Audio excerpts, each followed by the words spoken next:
大家好，我是毛毛。今天分享巧克力金枕蛋糕，切成片跟吐司一样烤着吃，要有浓郁的巧克力味道，肯定不能光有可可粉。那就一起来看看怎么让巧克力味道浓郁起来吧。先准备快手的巧克力酥粒，4样原材料搅拌到成酥粒，不要过分揉捏就可以了。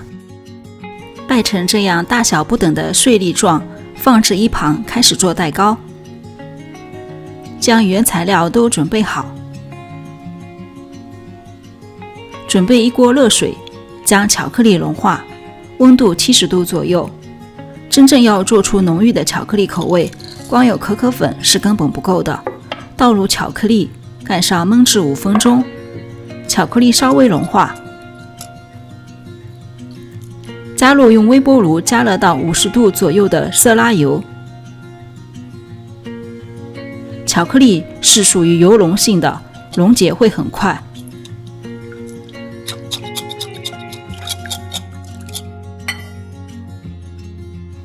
同样，这时候加入可可粉，溶解毫无压力，完全不会有颗粒。因为我们一直坐在热水中，液体温度应该在50度以上，不需要先去加牛奶，而是先塞入粉类，低筋面粉、泡打粉、玉米淀粉，将面粉稍微的烫掉一部分的筋度，让蛋糕体柔软度提高。用手抽将粉类基本都接触到液体，因为比较浓稠，就这样放着，开始分次加入牛奶，很快就会打散，不用特别细腻顺滑，我们就可以开始加入蛋黄。这里也插播一下，金枕蛋糕其实属于承重戚风类型蛋糕，口感绵密为主，利用吐司的模具烘烤，成就了非常诱人的造型，非常受欢迎。所以我之前也发了一款原味的，今天分享一款巧克力味道的。5个鸡蛋，每个蛋壳约62克左右，分离的蛋黄放入巧克力面糊中，蛋白可以冷冻10分钟再打发。用常温鸡蛋的，记得提前将蛋白冷藏哦。将蛋黄和巧克力面糊用自己喜欢的顺手的方式搅拌顺滑，这一步是做这个蛋糕的要点之一，怎么搅都可以，关键是要细腻顺滑。最后的蛋黄糊是比较稠的，不要看到这么稠而怀疑自己是不是开始称错料了。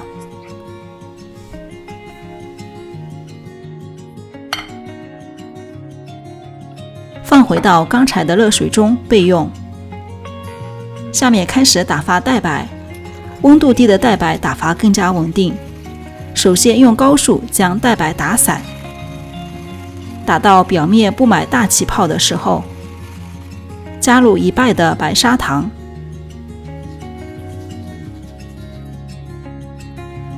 保持中速，有规律的打发，一直打到表面开始留取痕迹，滴下去有痕迹，加入余下的白砂糖，继续打发。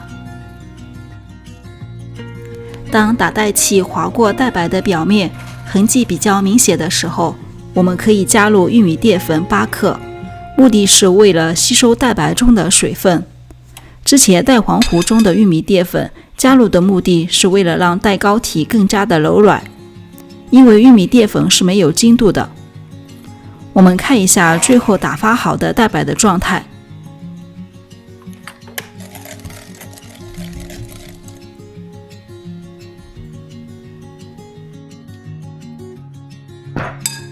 取一点蛋白，多一点少一点都没关系，到之前的蛋黄巧克力糊中。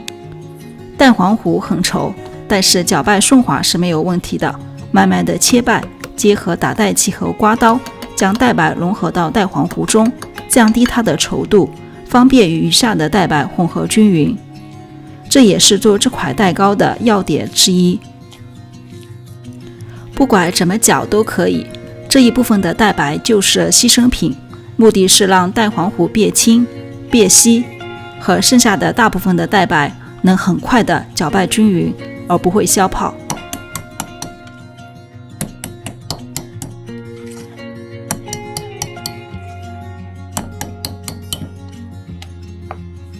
看一下别稀后的蛋黄糊，就跟平时正常7分的蛋黄糊差不多。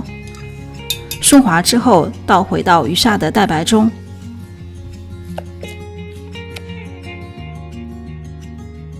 ，2八式翻拌，2点中进，8点中出，翻拌均匀。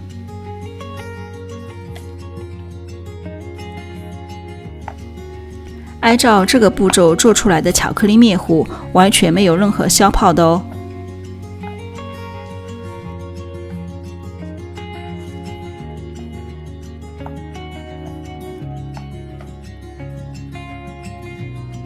看一下最后的面糊的状态。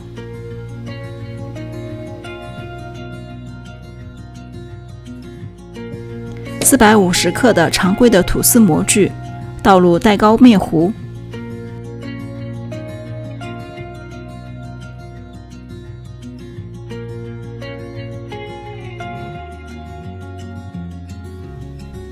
中间挤上一条软化的黄油，撒上之前做好的酥粒。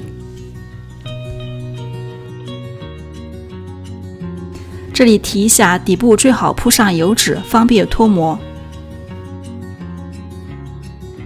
用不完的酥粒跟黄油可以冷冻起来，下次继续用。放入烤箱150度，烤7分的温度就可以，50分钟左右，蛋糕膨胀回落就可以了。取出，蒸出热气，倒扣放凉。周围刮上粘连的地方刮上1圈，脱模就好了。金枕蛋糕高高的外表给人特别有食欲感，送人也比普通蛋糕自带了一份高级感。我喜欢把它切成一片一片的，可以跟吐司一样烤着吃。烤完之后外层脆脆的，里面蛋糕的组织口感绵密，吃过就知道为什么今年这么流行了。大家要试试，你会爱上这款蛋糕的。有问题给我留言，记得之前我提到的一些小细节，我相信你一定可以做出美味的金枕蛋糕，因为烘焙路上有我和你一起哦。那我是毛毛，我们下次美食视频不见不散。